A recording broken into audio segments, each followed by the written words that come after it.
Gir સોમનાથના Veraval bypass વિસ્તારમાં પાણી ભરાવાની સમસ્યા સામે આવી છે।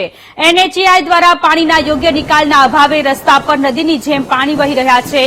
પાણીનો નિકાલ ન થતા હાઈવે પર વાહન ચાલકોને હાલાકી પડી રહી છે। રસ્તા પર પાણી ભરાવવાથી અનેક વાહનોમાં ભારે નુકસાન થઈ રહ્યું છે। તો ગીર સોમનાથના વેરાવળ બાયપાસ વિસ્તારના આ દ્રશ્યો છે કે જ્યાં national highway authority of India દ્વારા પાણીના યોગ્ય નિકાલ ન કરવામાં આવ્યો અને જેના કારણે રસ્તા પર જાણે નદી વહેતી હોય તે પ્રકારના દ્રશ્યો જોવા મળ્યા છે। પાણીનો નિકાલ ન થતા હાઈવે પર વાહન ચાલકોને હાલાકી પડી રહી છે।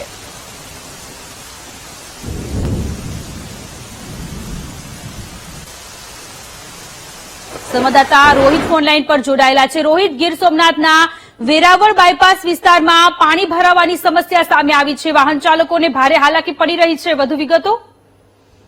ચોક્કસથી વેરાવળ શહેર અને તેના આસપાસ વિસ્તારની અંદર છેલ્લા 24 કલાકની અંદર જે 8 ઇંચ જેટલો જે વરસાદ પડ્યો તેને લઈને વેરાવળ બાયપાસ પાસેની જે સોસાયટીઓ છે, નીચાણવાળા વિસ્તારો છે, તેની અંદર નદીની જેમ પાણી ભરાઈ ગયા છે। ત્યારે હાઈવે ઓથોરિટી દ્વારા પણ જે હાઈવે બનાવવામાં આવ્યો છે તે ઊંચો રાખવામાં આવ્યો છે અને અમુક જગ્યા ઉપર હાઈવેને નીચો ડાઉન કરવામાં આવ્યો છે, જેથી કરીને હાઈવે ઉપર નદી જેવા દ્રશ્યો જોવા મળી રહ્યા છે। ત્યારે જે હજુ પણ જે ગીર પંથક અને જે મધ્ય ગીરમાં જે વરસાદ પડી રહ્યો છે તે વરસાદ હવે સીધા તેના પાણી નદીઓ મારફત ગ્રામ્ય પંથકોમાં આવી રહ્યા છે અને શહેરી વિસ્તાર હોય કે ગ્રામ્ય વિસ્તાર હોય સમગ્ર વિસ્તાર પાણીથી તરબોળ થયા છે। જી રોહિત, આભાર તમામ વિગતો માટે।